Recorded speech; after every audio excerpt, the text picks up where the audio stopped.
Unlike the Daley Blinn transfer, I'm late. Well, technically, I thought the time I set was this time, but technically, I was supposed to be live 10 minutes ago. Hello, everyone. Welcome back to BayernNow, the ultimate Bayern Munich fan channel. Man, today was a morning. Woke up and good news hit. You guys are just DMing me on Twitter like we friends or something, man. I just got ats, DMs. George, wake up, man. We got news to discuss.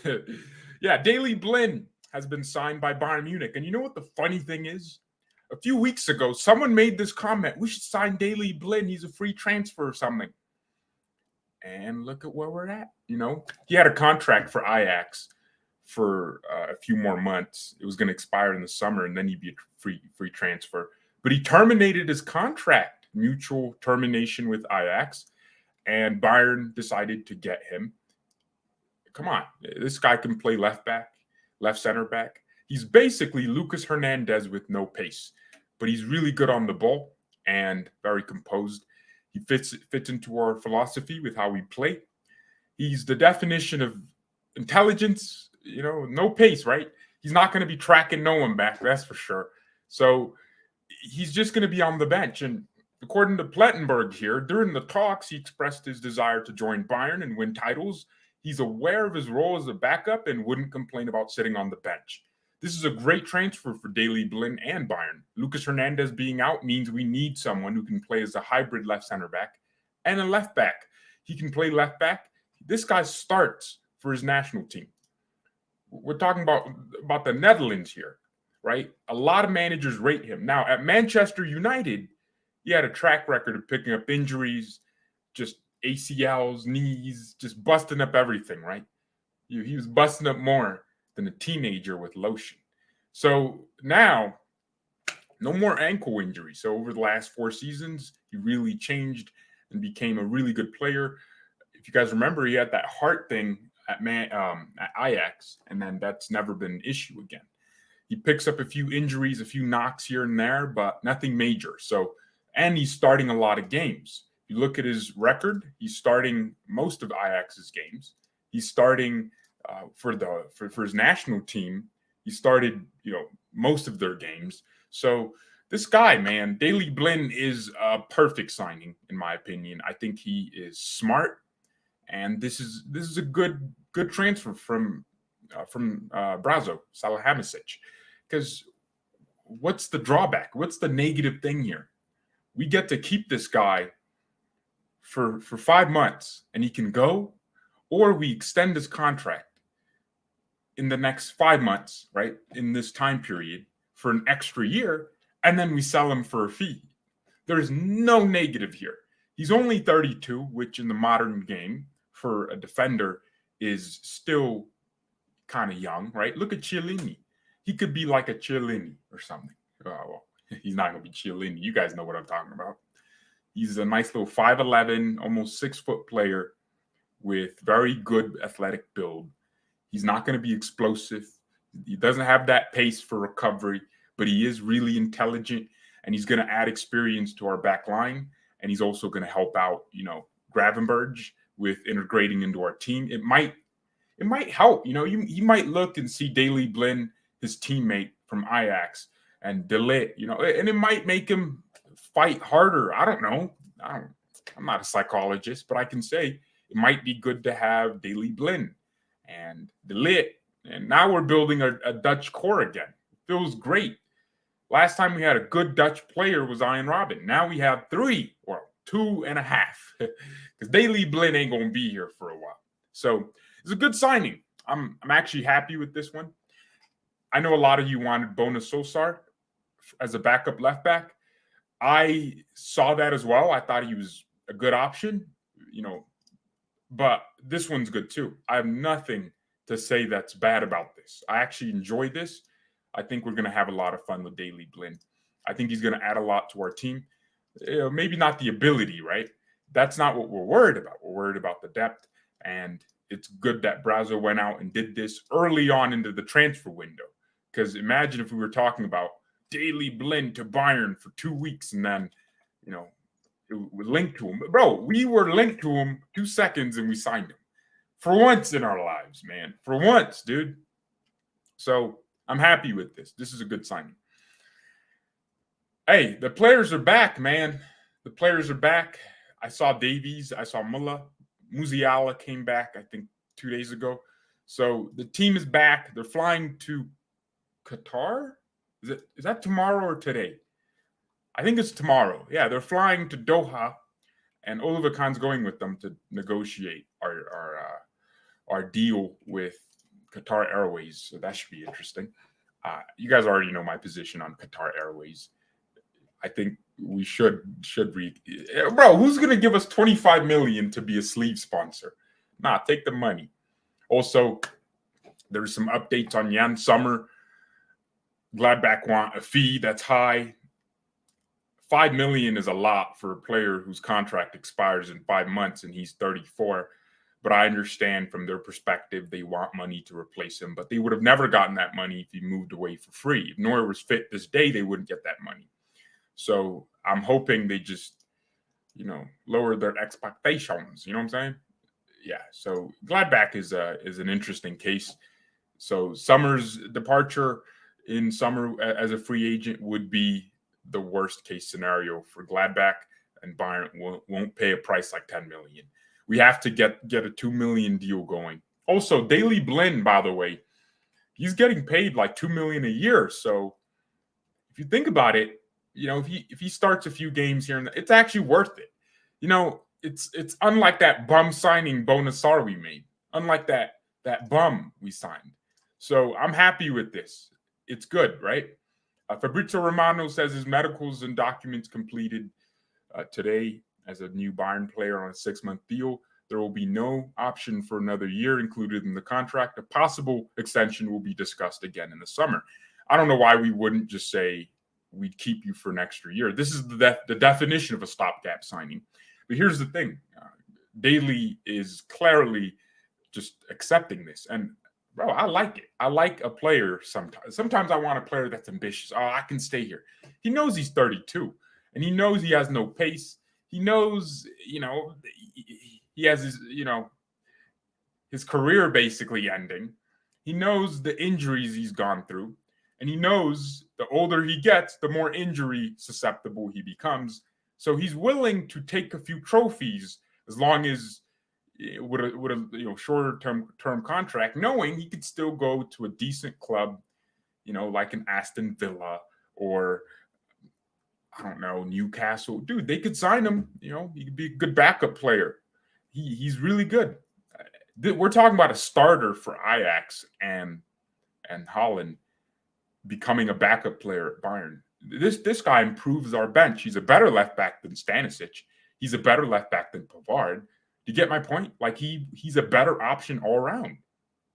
He has Pavard's pace and all the abilities Pavard doesn't have if he was to play left back or even center back, to be honest with you. Daley Blind is an intelligent footballer. Every time I watched Ajax and him on the field, yeah, sometimes the pace is lacking, but the reading of the game is next level. And I guess that's what you have to do if you're a slow player. You got to read the game like a G, man. You got to know every moment where you got to be and all that. You got to win every header. So, good signing. We play a friendly versus RB Salzburg. We are? When was that? When did we agree on a friendly? Gosh, finally a game to watch. When is that? Wait, I have looked through our site. Yes. Bayern are playing a friendly versus Salzburg. So next week, about next week, Friday. Yeah. Okay, thank you.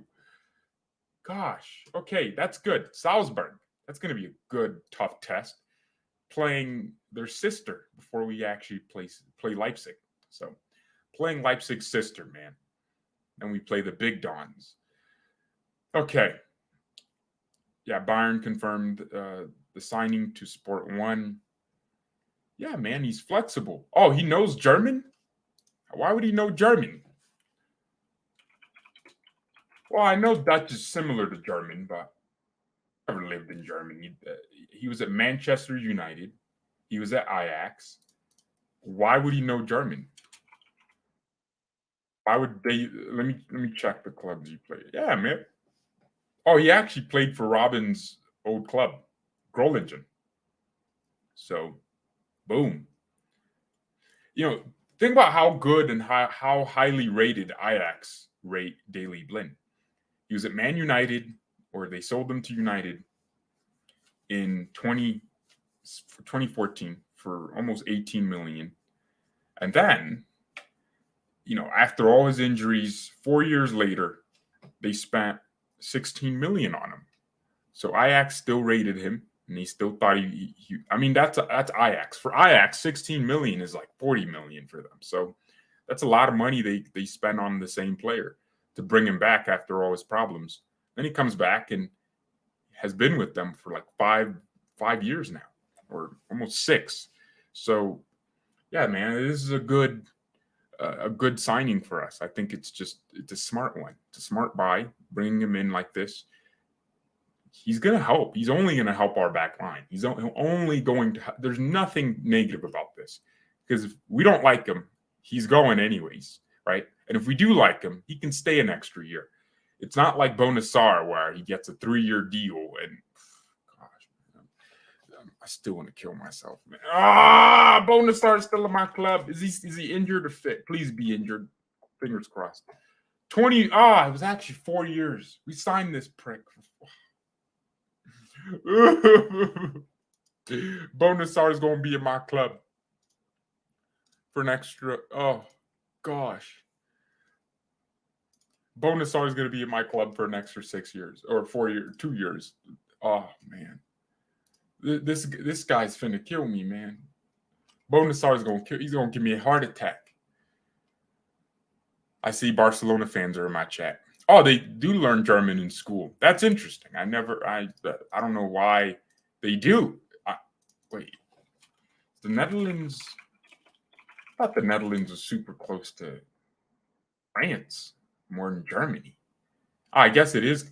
Oh, shoot. Belgium's in the middle of those two. Oh, I guess. Oh, there's like a real connection between the two countries. I guess there's randomly learning German because, I guess that's why they also learn English. I got to rate that about Europe, man. They really do be trying to learn each other's languages, because we know how they be fighting each other. I think Switzerland also learns German. Like Austrian knows German. Is there a language called Austrian? I don't think there's a language. It's just German. We know what happened. We know what a certain we know what he did, right? So they have to learn. They ain't got no choice. Okay. That's interesting. So that's good. So that's why De Ligt knows German. Like, I was like, bro, you didn't learn it that quick. Come on, man. But yeah, I'm intrigued, man. I can't wait for this team to come back. I'm so bored. 25 days waiting. Yeah, Upa and De Ligt do know some German too. Yeah, man. I look, he's gonna be a bench signing, right? And the cars that as soon as you see that red car around Bayern, that red Audi, I don't even know the model. I don't drive an Audi. I don't even know anything about Audi. You know what's funny? I only use T-Mobile because Bayern. I only use it because of Bayern. They give me terrible service whenever I'm in anyone's basement, which sounds weird, but I live in a basement, so I'm underground a little bit. Every time it's terrible service, but I still use them because Bayern, like the logo, the T on the trick. I love it, man. I love it. Okay, the team will have an open session, open to the fans. The last training at Savannah Strasse before moving, traveling to Doha. That's awesome. Good news. Good news. Also, so we had a bunch of young players training with the main team. Well, before the players even got there. So Ibrahimovic was training, Kadeyemi and Buchman and Vonarik. Yes, that guy's name. Vonarik, right? The Croatian attacking midfielder. So, and some other young players. So those players I just mentioned, those four are actually traveling with the team to Qatar. Or, as the Arabs would say, Qatar. Say it right. Come on, man. So it should be interesting. Should be interesting. You know, I do wonder, did we get that giant screen at Savannah Strasse yet? Nagelsmann, they were installing this giant screen where the players would watch their mistakes in 3D. Nagelsmann has decided that all morning training sessions at the Aspire Academy in Doha will take place behind closed doors. Only the 5 p.m. sessions will be accessible to the fans and reporters. During the previous training camps, all sessions were open. Hey, Julian's trying to, cook up some mysteries against Paris Saint-Germain. Oily Saint-Germain. That's their new name, Oily Saint-Germain. Oh yeah, Konrad Leimer's free transfer is set to be announced this month. The deal is as good as done. The Austrian midfielder will sign a 4 to 5 year contract. Woohoo! Yay! Phenomenal! Man, I'm so happy about Konrad Leimer. What a baller! Yay!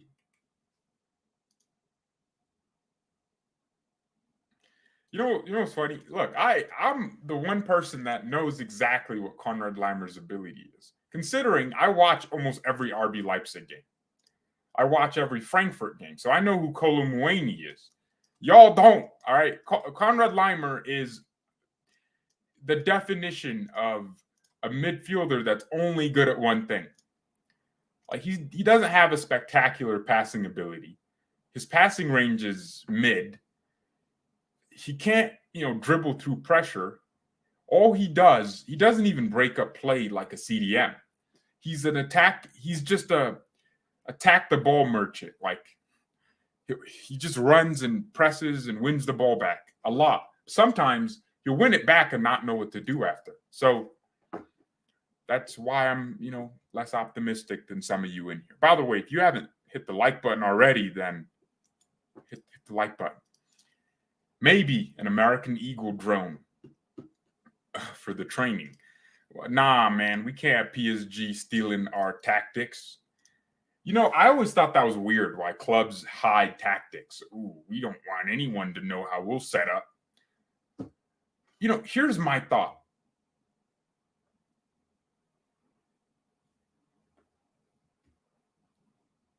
Here's my thought with when clubs say we're hiding tactics. Really, it doesn't matter if you hide it if your team can execute. You could live stream all training sessions. Look at Arsenal's documentary. It's pretty clear how Arsenal wants to play, yet they're killing the Premier League right now. Because it doesn't matter who knows your tactics. It's about how you play as a team. Yeah. Just putting my opinion out there, man. Just my opinion. No way Arsenal are going to win the Premier League. I'm officially joining Musiala FC, George.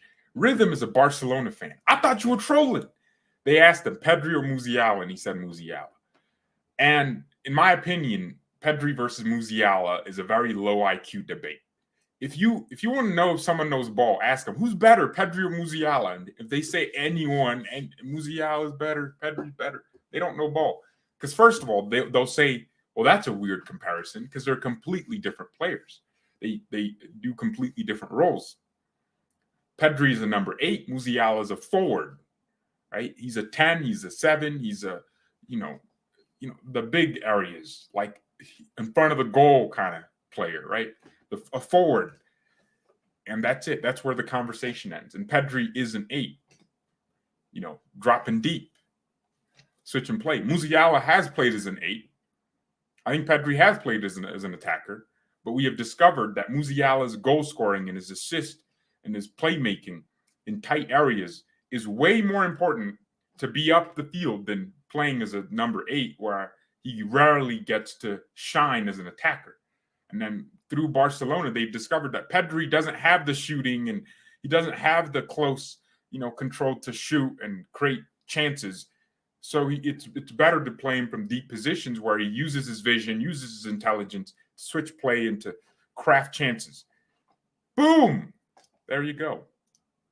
I love Pedri, but Musiala is a big game player. Love to see them play together. As Musiala's Bayern, dude, you think Musiala would go to Barcelona? It's Pedri you should be worried about, because we go poach one of your star boys like we always do. What is about Chelsea, George? 10th place. Oh my gosh. Chelsea are getting cooked. Damn, they're really 10th, like solidified 10th. They're out of the top 4 race. They're like 10 points out from Man United in 4th. God damn. And they're 8 points from Spurs. Okay, Liverpool are bums, so they're only like 3 points from Liverpool, and they have 1 less game, so they could just level with Liverpool. Well, Chelsea decided to sign an English manager, and we all know no British coach, or English specifically, because Sir Alex Ferguson was British, right? Because he was from like some other island that they're all together. So no English coach is ever going to win anything. Chelsea have an English coach. Doesn't matter who they sign, Enzo Fernandez and Kunku, it doesn't matter. They're all bums. They need to sign some German coach. They shouldn't have sacked Tuchel, that's for sure. They only sacked Tuchel because Tuchel was looking at Todd Bowley like, dude, you're Todd. What man named Todd knows ball? So that's what happened. Now, I actually do have a question for the chat.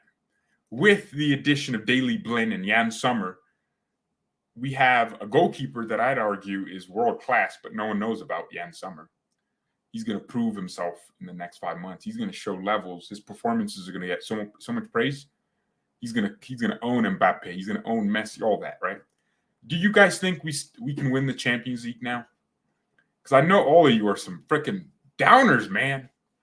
Oh, George, we can't win.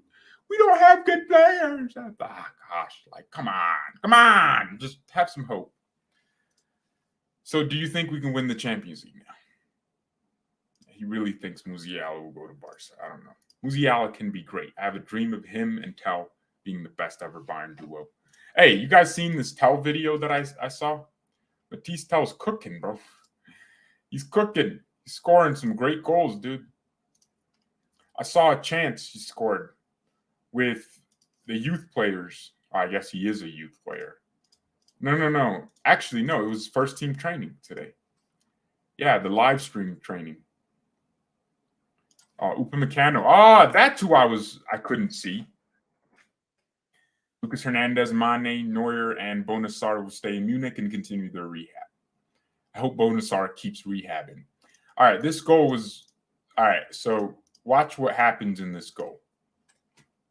So Gravenberch is the first to get the ball. He gets the ball, right? This is Gravenberch with his great turn. And then I'm guessing the players in pink, they're like neutrals. I think this is Pavard. This is Arjan Ibrahimovic. So he gets it to Arjan or Arjan, whatever is, one of those saucy names, huh? And I believe that's who's that? Okay, it looks like that's Chupo. So this is Matisse Tell right here. All right. He gets the ball. And I guess this is Chupo. Is he onside? That's to be debated. Tell just one-touch pass, really good. And then he makes a run right between the center backs. And what a goal. Tell season's coming up. Tell season is coming up, boys. I'm telling you, Matisse Tell is about to tell everyone what he's about, man. He's about that business, bro. About that business. He's about the business. The business. The business. It's business. So, man. All right, boys. All right. French players still on vacation. I don't know why they are. Mbappe was in PSG training a day after. I don't care if we have a break. Nah, get back to training. Get back to running laps, bro. In fact, we got Paris Saint-Germain next month. Bro, we got to start being really intense with these players, man. Y'all better know my reputation is on the line if we can't beat PSG. I will not live if we don't beat PSG. You want me to die? You want me to kill myself? Bro, we can't lose to PSG, man. Can't let Neymar do what he does. Oh, yeah. There was also a story yesterday, which is why today was so surprising, that we are linked to Pavard replacements. So Pavard is a backup. Mazraoui is the main guy. Malo Gusto from Olympique Lyon. So, Agent Tolisso might be urging him to join Bayern. Yeah, so Malo Gusto is a right back. I believe he's like young, 25 or something. I don't know. And then the other alternative is Denzel Dumfries. Keep Denzel Washington out of my club, man. He's a great actor, but he ain't him. Dumfries is a really good player, running into space. But as soon as he touches the ball, it's dead. He's sinning. Man. I'm sorry. I don't want a player like Dumfries at Bayern. He occasionally scores a goal and then shushes people, but bro, your ability ain't it. I'm sorry, you're not it. So yeah, the main departure or priorities for next season are a new striker and a right back in case Pavard departs from the club. So there you go. Also, inside Bayern, there's a general consensus that Harry Kane might become difficult, and they wonder if he'll actually leave the comforts of Tottenham for Bayern. That's how I know Kane's mentality is very below par. He's unwilling to take a new challenge. He's willing to stick to Tottenham where he scores goals, and he's comfortable in that country because Man City certainly won't be trying to sign him, considering they already have all their players. So, there you go. Man City already have Haaland. Man United might sign Kane. I mean, that's where he'd go. But why would you choose United over Bayern? That's just stupid. Unless he's really about beating this, goal record. What's a goal record if you don't win anything? You're just scoring just to score and stay in the league at that point. Because if you've never won a trophy in all your tenure at Tottenham, then you're wasting your damn time. So Kane is becoming more and more unlikely. And it's not like I'm super, let's really get Kane. As much as I respect Harry Kane, my life remains the same whether we sign him or not. That's just the truth. I won't die if we don't sign Kane. So that's it.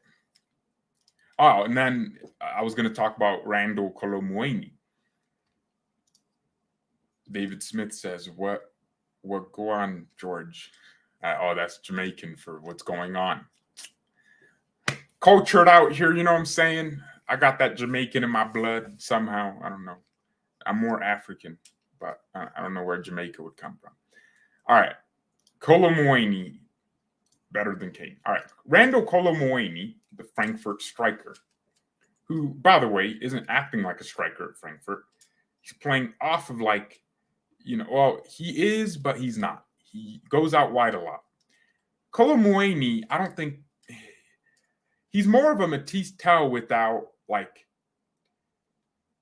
I think he's a good striker. There's no question about that. And Frankfurt stole, the entire world to get him. Also, his price tag is around 100 million. So Frankfurt ain't playing. They know he's a bowler. And his World Cup was somewhat impressive. He scored a goal and scored his penalty in the final. He missed the last shot, and people say, he's a bum. But bro, come on. You expect him to score that? And also, I'd argue it's a better save than it is anything else. I mean, Emiliano Martinez did really well to get off his line and stick his foot out and save that. Colomuani is a very raw talent, which means he needs a lot of training. If I was him, I'd stay at Frankfurt, given that they qualified to the UEFA Champions League or even Europa League next year. And yeah, you're still in the Champions League. There's no reason to move now. Man United were linked to him, but he said, I'm not moving in January. That's smart from the player. United should go in for someone like João Felix. But if Bayern are monitoring Colomuani and trying to sign someone, why can't we just get João Felix and use Matisse Tell as our future striker?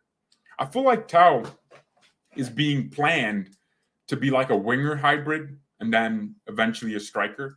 But I don't know. I feel like Tell can. The amount of times we have actually gotten across into the box and he has gotten close to making contact and scoring from across, I feel like Tell can be our striker, man. Choupo-Moting's already here, so if Choupo continues his form into next year, then we don't need. I guess this is next year. Still live in 2022. Yeah, if Choupo can continue his form, then why would we need anyone else? So Kolo Muani, we are monitoring him, but I'm monitoring him because I watch Frankfurt every game now. So, all right, boys and girls, thank you everyone so much for watching. I appreciate you guys tuning in. Hit the like button. He's 24, not a talent anymore. Well, yeah, he is 24, but you know what does that mean in football terms? That's young these days. You know, Mbappe is 24. That's super young. I think there's not every player needs to be at a club for 7 years.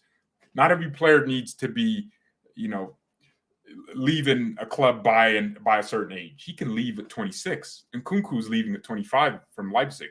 And look at his accomplishments: winning a Pokal, doing well to qualify for the Champions League almost every year, playing under different managers and different systems. That's way better than Sancho, who's he left as soon as he could. 100 million signing, and now he's sitting on vacation, you know, doing rituals or meditations just to have some self-confidence. You know, that's the same thing that's going to happen to Bellingham. He looks good now, but when he doesn't have the comforts of Dortmund, he could flop somewhere, like somewhere with real competition. So he needs to stay at Dortmund for 2 more seasons. When you're 23, 24, Bellingham's still 19. Yeah, when he's 21, 22, then leave. Don't move when you're 20. Because, dude, you're still a young man. You don't have your pizzazz yet. You know, it'd be like Musiala moving away from Bayern at like 22. Like, why? Just why? All right. Mia, send Mia, and peace, boys. Wait, is Musiala 19 or 20? Boy, still 19. Wait, who's younger between him and Bellingham?